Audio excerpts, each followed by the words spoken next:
So this is Tristan Patterson and Connor Wilford's project for the PBL. So it is basically a conveyor belt system similar to what you see at the grocery store. Now Connor will tell you the specific quota of what we had to do. The precise function of it is that it is to start when an object passes the first sensor and stop when it reaches the end, and continue doing this for however many objects it needs to. So if I put two things on here, it needs to run until two things have passed this. Tristan, why don't you explain how the code works, since you did So basically, it? this section basically just says it doesn't start until the object passes.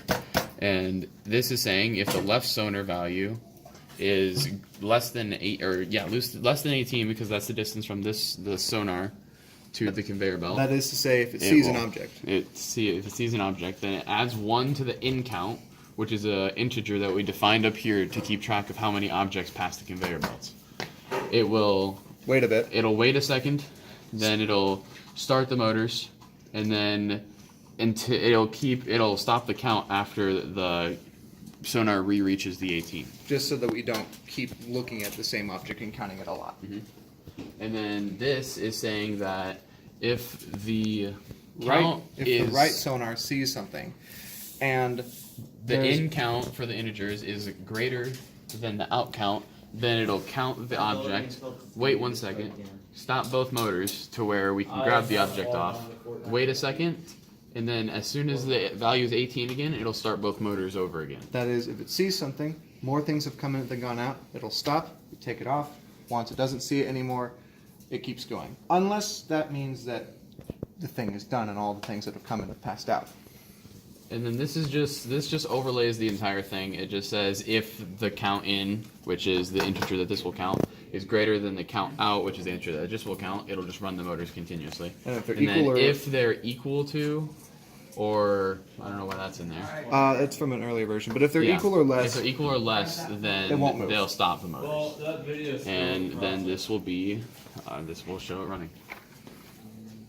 The motors are plugged into the little chain thing here, and then we have our sonars mounted on the top right here. It's ready to run whenever you are. Mm-hmm. This is one object test.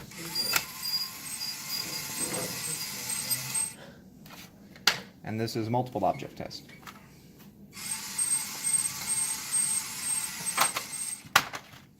And then,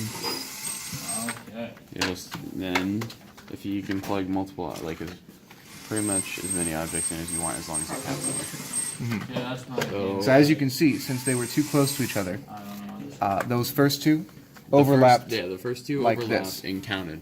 But once they spread out, it counted them separately. That is one fault with our machine, but besides that, it is pretty much flawless. And as far as changes that we've made, originally the sonars were mounted here, but they would always read the conveyor belt instead of the back wall, so we had to bring them up higher. Another change that we've made is, as you can see right here, it used to be mounted on the top. This plate used to be mounted on top, but that didn't give us a lot of room for these. So we decided to move it over to the side to where that these didn't conflict with the wall and just not turn as freely as they wanted. Yeah, as you can see, it turns very freely. Mm-hmm. The code went through a lot of changes, the most striking of which was that as this goes down a checklist, and the first thing it sees that is true, it does. Originally, it would, the starting the motors, if more things have come in than come out, was the first thing it checked, which meant it would just run all the time and wouldn't count anything else. So we had to move that down to the bottom of the priority list so that it would actually check for things. And we decided to prioritize it as the count in, then count out, and then just the general motor start and then the general motor stop. And I think that's about it that we all have for our project, unless you can think of anything else, Connor. Oh, that's about it.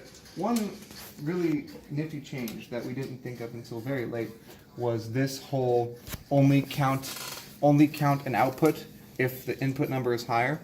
Beforehand, if you just waved your hand in front of this a lot, then the out number would grow without any in number to back it up. So you would have to wave your hand in front of the left even more. Now we don't have to do that.